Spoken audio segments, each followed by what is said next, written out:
Boa noite, irmã Regiane. Boa noite a todos os nossos irmãos. Que a paz do Senhor Jesus Cristo esteja com cada um. Estamos alegres, né, por podermos estar aqui participando, né, deste culto de terça-feira. E com a graça de Cristo, nós iremos meditar na sua palavra. Que o Espírito Santo possa se fazer presente em nosso meio, né, convertendo os nossos corações e tudo que seja feito seja para a honra e glória do nosso Salvador. Como foi anunciado, né, em que tempo nós estamos vivendo? É uma pergunta, né? Os que estudam a palavra de Deus sabem disso, né? Vivemos, sim, no tempo do fim, né? A partir da data, conforme está escrito 1798, né? Ali se começa o tempo do fim. E esse tempo do fim, há vários eventos, né, que no final chegam com a segunda vinda de Cristo.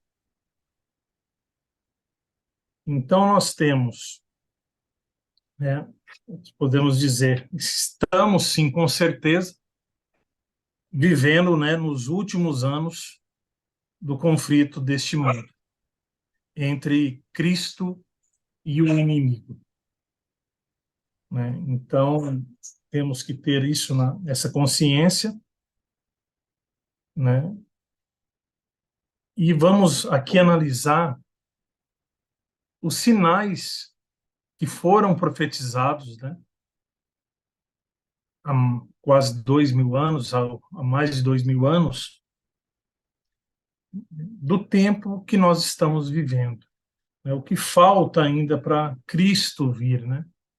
Nós temos lá as profecias, né?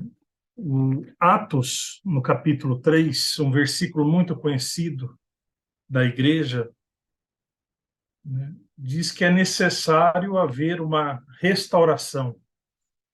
O apóstolo assim nos diz, né, inspirado, ele diz que Cristo ele não vai vir enquanto não houver a restauração de todas as coisas, né? A restauração, as brechas, né, que foram ali colocadas na lei de Deus, né, os princípios ali deixados através dos séculos, isso precisa ser restaurado pelo povo de Deus, pela sua igreja,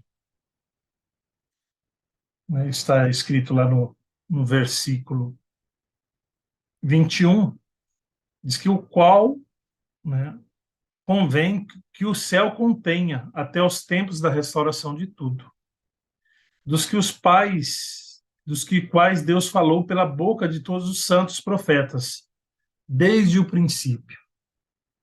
Então, restaurar aquilo que se foi perdido lá no Éden.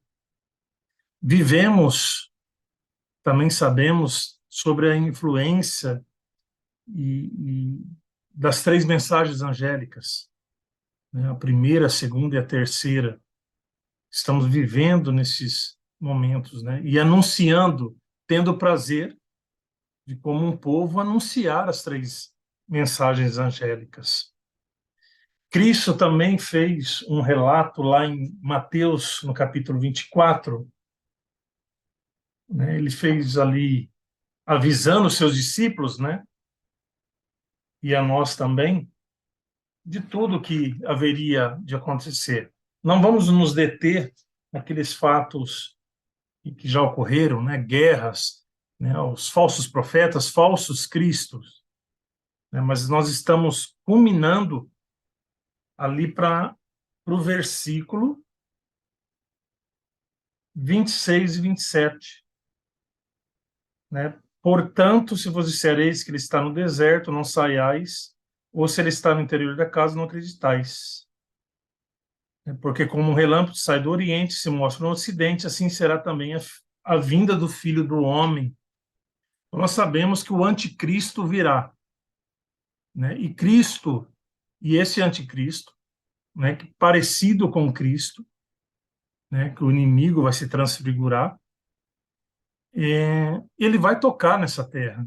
E Cristo aqui dá um detalhe bíblico maravilhoso, que não vai deixar, né? Se fosse possível, enganaria até os escolhidos, mas aqueles que se detêm na Sagrada Escritura sabem que quando Jesus vier, na sua segunda vinda, ele não toca nessa terra, né? Então, se aparecer um Cristo, né, andando por aqui, tocando essa terra e dizendo que voltou pela segunda vez, nós já sabemos que não é o verdadeiro, né, que é o anticristo. Quero deter numa uma leitura da Pena Inspirada, Grande Conflito, na página 355, diz que a própria mensagem derrama luz sobre o tempo em que este movimento deve ocorrer. Declara-se que faz parte do Evangelho eterno. Anuncia a abertura do juízo, a mensagem da salvação que tem sido pregada em todos os séculos.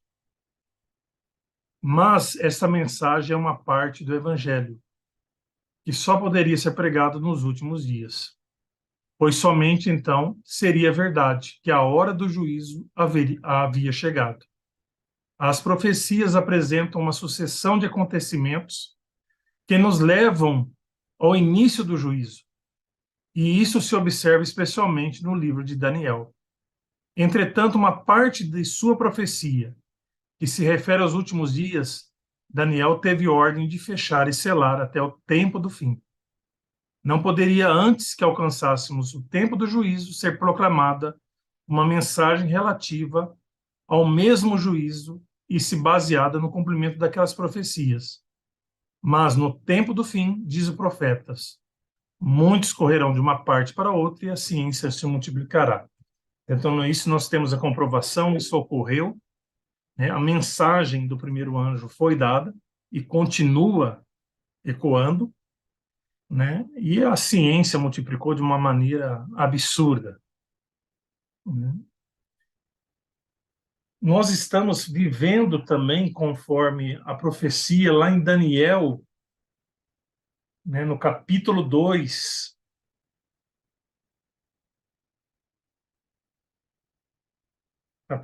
muito conhecido, né, pelo sonho ali, né, da estátua, o sonho de Nabucodonosor. E o versículo 44 nos diz: Mas nos dias desses reis, aqui citando, né, está falando dos pés, né, ali da estátua, né? Mas nos dias desses reis, o Deus do céu levantará um reino que não será jamais destruído. Esse reino não passará a outro povo, esmuciará e consumirá todos esses reinos, e será estabelecido para sempre. Amém.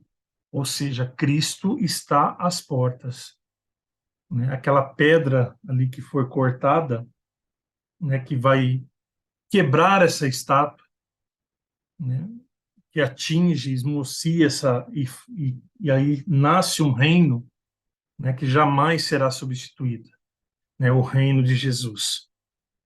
Então nós temos nesse exato momento, né, quando a pena inspirada, quão breve será a vinda de Cristo. Em Atos dos Apóstolos, na página 138, diz que muitos há no mundo hoje que fecham os olhos às evidências dadas por Cristo para divertir os homens sobre a sua vinda. Buscam aquietar-se toda a apreensão, ao mesmo tempo em que os sinais do fim se cumprem rapidamente e o mundo se apressa em direção ao tempo em que o Filho do Homem se revelará nas nuvens do céu.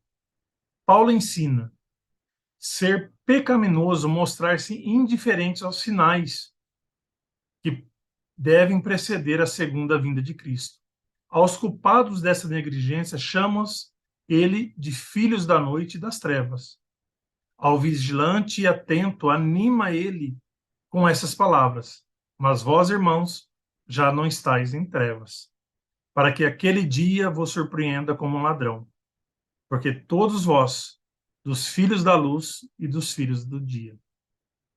Não somos da noite nem das trevas. Não durmamos pois como os demais, mas vigiemos e sejamos sóbrios. Aqui uma mensagem dada pelo apóstolo, né, os versículos do apóstolo Paulo, que chamam a atenção, né, que nós devemos estar alertando, pois estamos vivendo no fim. Devemos estar preocupados com a nossa salvação e dos demais, né? Temos que dar esse alerta, embora a própria profecia que indique que várias pessoas, nós convivemos com isso. Quando nós comentamos sobre a segunda vinda de Cristo com pessoas do mundo, infelizmente, eles não creem, né? Devido ao que aconteceu com o cristianismo, né? Essa comercialização do cristianismo, as pessoas não creem mais. Jesus virá, né? Pessoalmente, nas nuvens do céu. Né? Para eles, comamos e bebemos, porque amanhã morreremos, né? Conforme diz Isaías. E que geração que nós estamos vivendo? Isso é o que mais me alerta, conforme foi profetizado, e nós estamos vivendo agora uma geração que entristece. Se nós já ficamos entristecidos com as coisas que estão acontecendo nesse mundo, com mais Deus não está, né? Porque o que está acontecendo com essa geração que está vindo é algo assim, lamentável, né? Você conviver com o que está vindo por aí, na forma de educação, de crença, né? Não se tem de valores. Infelizmente, esse é o mundo que estamos vivendo, né? Em 1 João, aqui nos ensina, no capítulo 2 e os versículos 15 a 18, diz assim: Não ameis o mundo e nem o que no mundo há. Se alguém ama o mundo, o amor do Pai não está nele. Porque tudo o que há no mundo, a concupiscência da carne, a concupiscência dos olhos, a soberba da vida, não é do Pai, mas do mundo. E o mundo passa e as consciências, mas aquele que faz a vontade de Deus permanece para sempre. E aqui no 18 ele diz: Filhinhos, irmãos, eu creio que ele escreveu para daqueles temas, principalmente isso aqui foi profetizado, né, escrito para nós que estamos vivendo nessa era, nessa geração. Filhinhos, é já a última hora. E como ouviste que vem o anticristo, né, conforme lá Mateus 24, também agora muitos se têm feito os anticristos, por onde conhecemos e que já é a última hora. Então, confirmando aqui o apóstolo nos diz, né, que vários anticristos já vieram, mas que o anticristo está aqui na última hora, né, mostrando realmente aonde estamos, né, vivendo. Conselhos aos pais, aos professores, pais e estudantes, na página 329. Diz que o grande chefe da igreja, que escolheu o mundo, seu povo, requer deles que separem do mundo. Tem em vista que o Espírito e seus mandamentos, atraindo eles, os seguem. E separe dos elementos mundanos. Amar a Deus e guardar-lhes os mandamentos está muito distante de amar os prazeres do mundo e sua amizade. Não há concórdia entre Cristo e Belial. Então, aqui descrevendo, né? Porque hoje o mundo está muito prazeroso, muito fácil, muita tecnologia, né? Coisas atraentes à vista, diferente da geração passada, né? E nós corremos o risco de sermos afetados por isso, né? De cairmos nessa tentação das coisas que o mundo oferece. Depois nós temos o apóstolo Paulo também mostrando algo que acontece, um conselho dado a Timóteo, mas que acontece neste mundo. 1 Timóteo, no capítulo 6, e o versículo 10. Aqui está, né? Porque o amor ao dinheiro é a raiz de todos os males, e nessa cobiça alguns se desviaram da fé, se transpassaram a si mesmos com muitas dores. Então nós temos aqui, né, o amor ao ganho, ao dinheiro, né? Não que dinheiro é pecado, mas depositar o amor a ele, sim, né?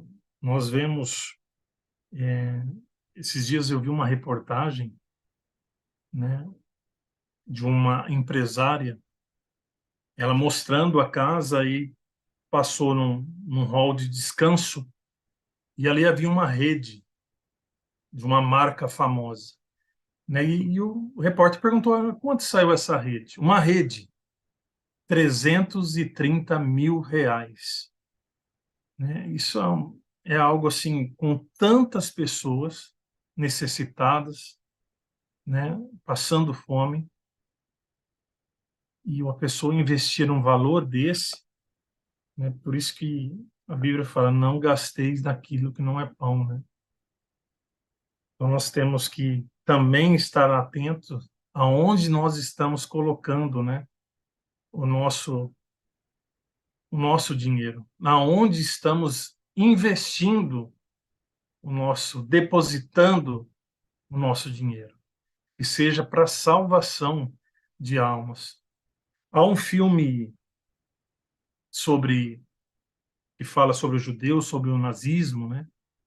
Um filme conhecido, A Lista de Schindler, né? Que no finalzinho do filme ali, né? O ator principal ali, que ali é uma história real que realmente aconteceu, né? Que um homem alemão, né? Ele, através de seus recursos, ele começa a salvar os judeus.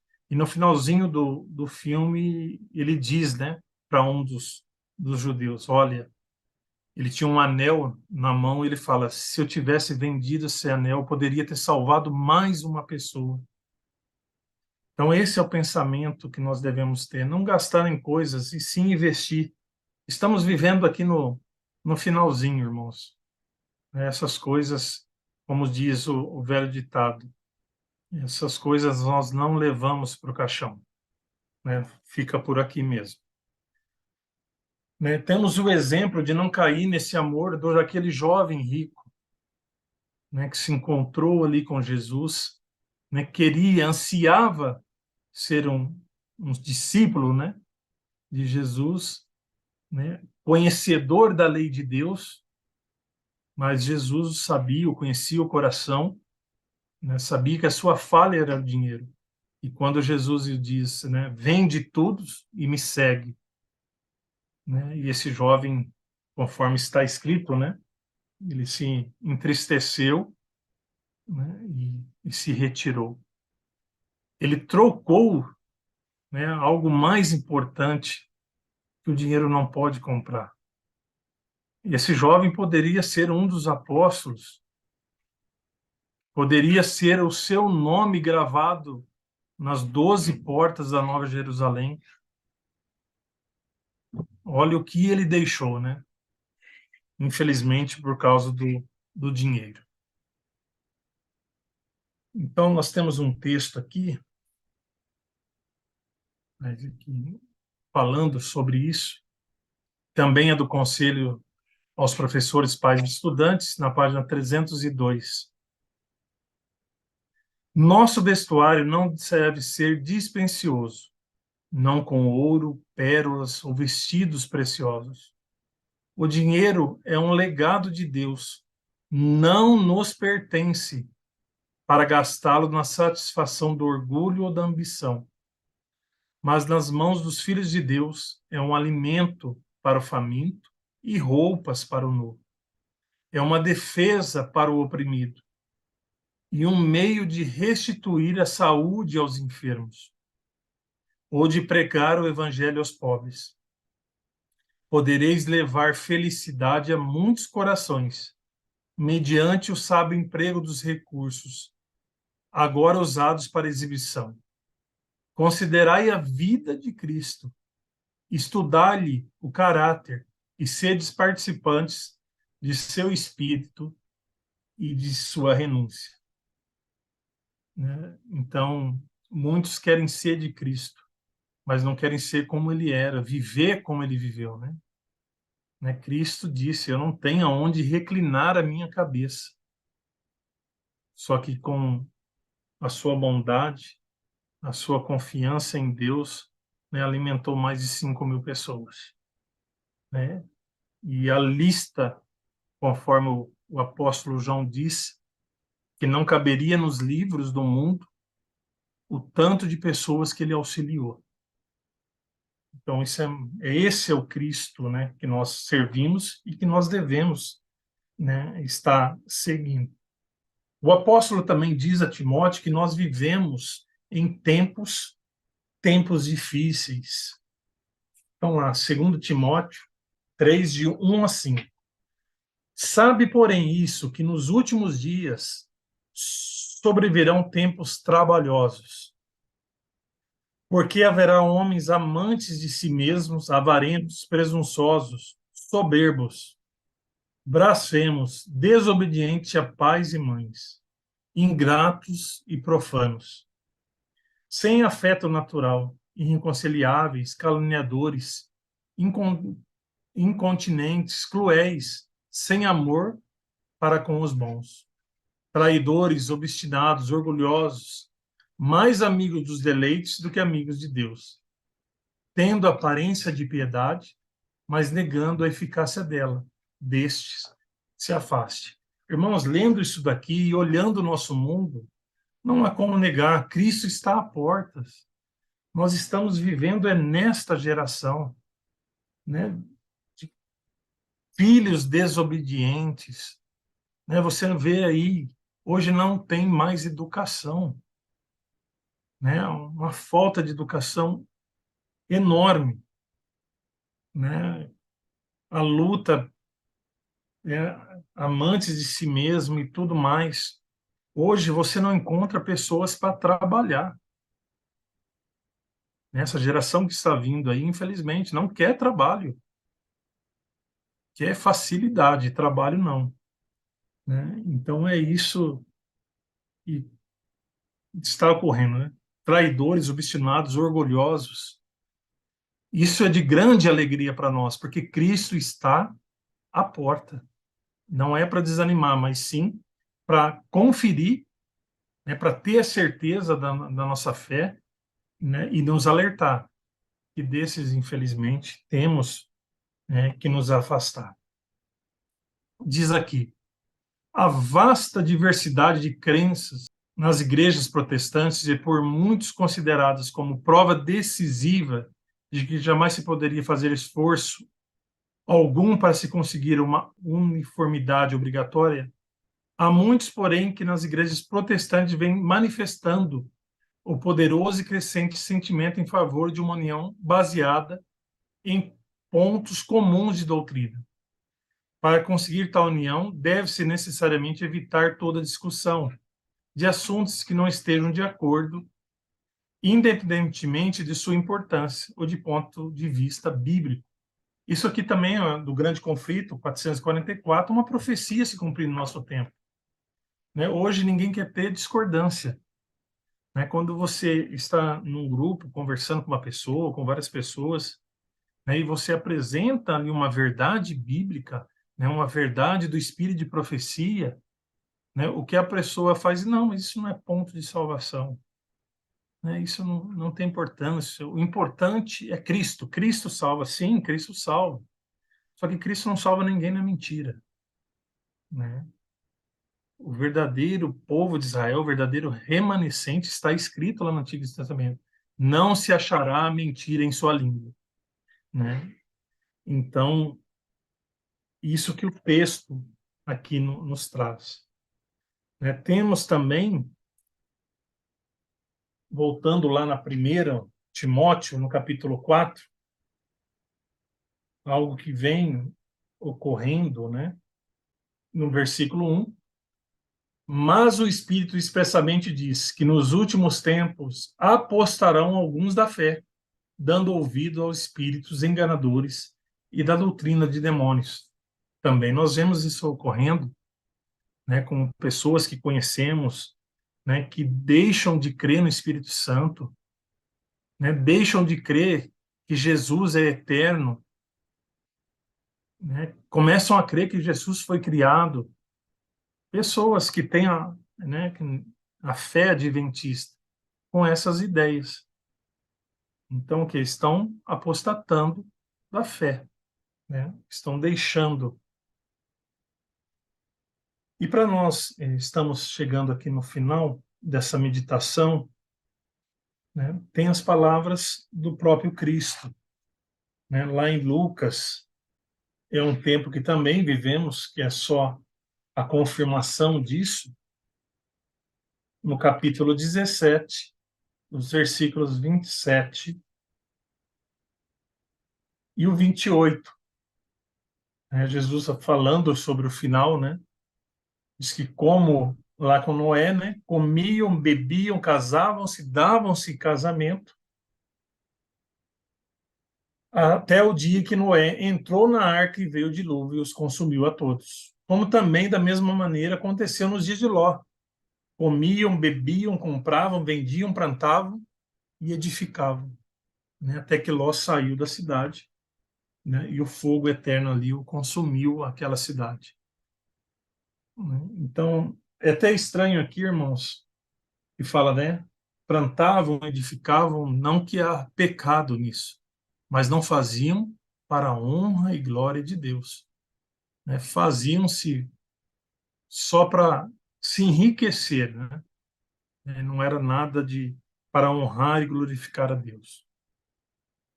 E sendo assim, eu quero deixar aqui dois textos, na verdade são perguntas feitas, podemos dizer, claramente feitas por Deus, né? Quando usou a pena inspirada, usou a profeta do Senhor, é Deus falando a nós.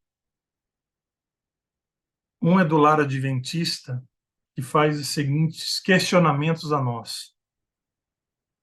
Estamos nós individualmente preparados para o terrível conflito que está mesmo à nossa frente? Estamos preparando nossos filhos para a grande crise? Estamos nós preparando a nós mesmos e a nossa casa para conhecer a posição do adversário e de seus métodos de guerra? Estão nossos filhos formando hábitos de decisão para que possam estar firmes, inamovíveis em todas as questões de princípio e dever? Lar Adventista, página 186. Né? E uma outra pergunta, que se encontra em Mensagens Escolhidas, volume 1, na página 318. Não é agora tempo para ficar indiferente e descuidado, e amante dos prazeres de Cristo. Cristo vem com poder e grande glória. E ela faz a pergunta: estáis prontos? Então, perguntas que devem refletir, né? Que nós devemos estar refletindo diariamente, né? E para nós, irmãos, né? Que pela graça de Deus temos esse conhecimento, né? Que estamos lutando e podemos ser contados como parte dos 144 mil, né? Uma classe maravilhosa. Só resta uma resposta, né? Para essas perguntas. Lá em Apocalipse, no capítulo 2, no versículo 10, a última parte, um versículo bem conhecido, né? Ser fiel até a morte e dar-te-ei a coroa da vida. Ou também o versículo de Deuteronômio, que foi lido para a base de nossa oração. Temos que confiar na mão do Senhor, no braço estendido, do mesmo jeito que Jesus, né? Cristo, o Deus de Israel, tirou ali, né? O povo do Egito, literal, né? Ele quer fazer o mesmo com nós, com Israel espiritual.